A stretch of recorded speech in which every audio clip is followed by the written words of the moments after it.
Hey guys, welcome back to the channel. My name is Manuel and this is FPL for Africa.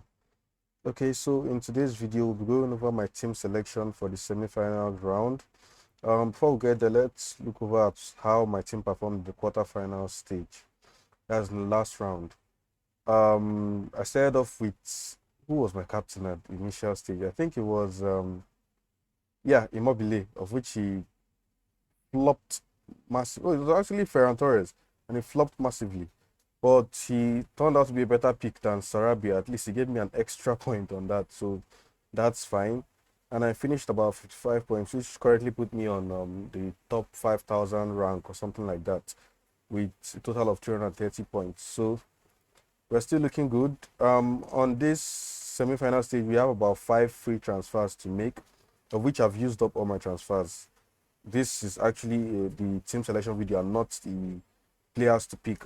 Because of this quick turnaround in time, I won't be able to make a video on that.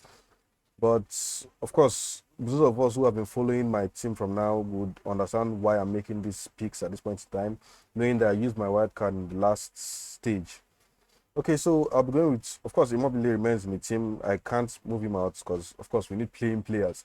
He starts, although I'm not really confident in him anymore because he seems to always be missing chances. Like, before he scores one, he has missed like 10 or something close to that. But he still remains in the team. Harry Kane, of course, he's finally found his golden boot, so he has to be in the team. He's finally there scoring and all these things, so he has to be in the team. I would think he's just practicing for his transfer to Man City, or I would hope, because if he actually makes a transfer to Man City, then automatically he's in my FPL team starting the season. Yeah, on FPL, like I said earlier, I'll be making FPL content once this competition is over. So stay tuned for that. Morata starts off as my captain. Though this can easily change. This can easily change. I could just swap him down to Insigne or anyone. This captain on Morata is subject to change. That's all I can say. But let me just do it right now. I'm going to change him to Insigne. The captain Morata will be the differential pick. Since I'll be looking at captaining, you know what? I'm going to leave this because I feel this is more like a differential pick. Regardless of what happens in this game, I most certainly will switch my captain down to Kane. And although, yeah, it seems like the ceiling is higher for Insigne than Morata, but Morata has still gotten the highest number of big chances in this competition, although he misses all of them.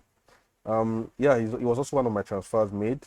Insigne also was transfer made. He has come in and he also has the same game with Immobile. He's playing this Spain side who can be very crazy at defending.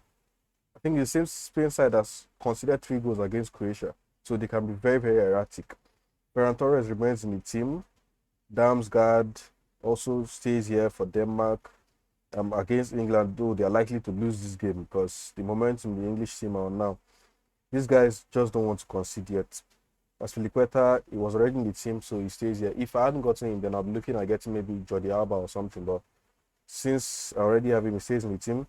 Luke Shaw, very, very attacking. I think he's the last most attacking defender in the team, in the competition so far. Same as Joaquin Mail. So he also stays in my team. At this point in time, I think everybody has him, but I had him for a while since game week 1. So I think I don't mind. He has always been here, and anybody jumping on him now is just like, okay, I've already gained most of his points, and there's no problems with that.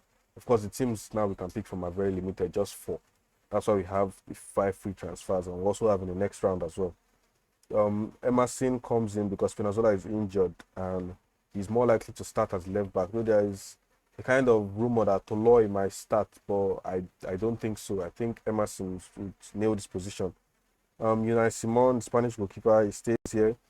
Oh, let me switch to my date section, which I always love, because Pickford can likely come in if he doesn't keep a clean sheet in their game against Italy, which seems very unlikely. Strigalas, I transferred him in as my own, will I say, Denmark player in case Denmark miraculously win England, then okay, I have 3 of the players covered. And in the last video, if you notice, I went with a strategy of not getting more than 3 players per squad. And in this week, I'll be going with strategy of not getting more than 4 players per squad, of which I think is only Spain. Yeah, Spain and England who actually have or provide 4 players for me. It looks very risky because the onus is on Italy to actually win the Spanish side, but then that's what I have and I work with it. Um, it will actually be very funny if England end up losing and leave me with 4 of their players and 4 transfers to make. But then we can only hope. On the bench, we have Striga Larsen, Pickford, Raheem Sterling, and Hose, who I refuse to change because then I'll be getting a minus. And he's just worth about 4 point something. So there was really no point changing him. If not, I wouldn't have afforded most of the players I have down here. Okay. Okay. So that's about it. This is just a quick team selection video. Just that. Okay, like I always say, any of my changes will be posted on my Twitter page. You can always check there. The links will be in the description below. And you can also like the video so it gets more people to view it, and subscribe to the channel. Thank you very much.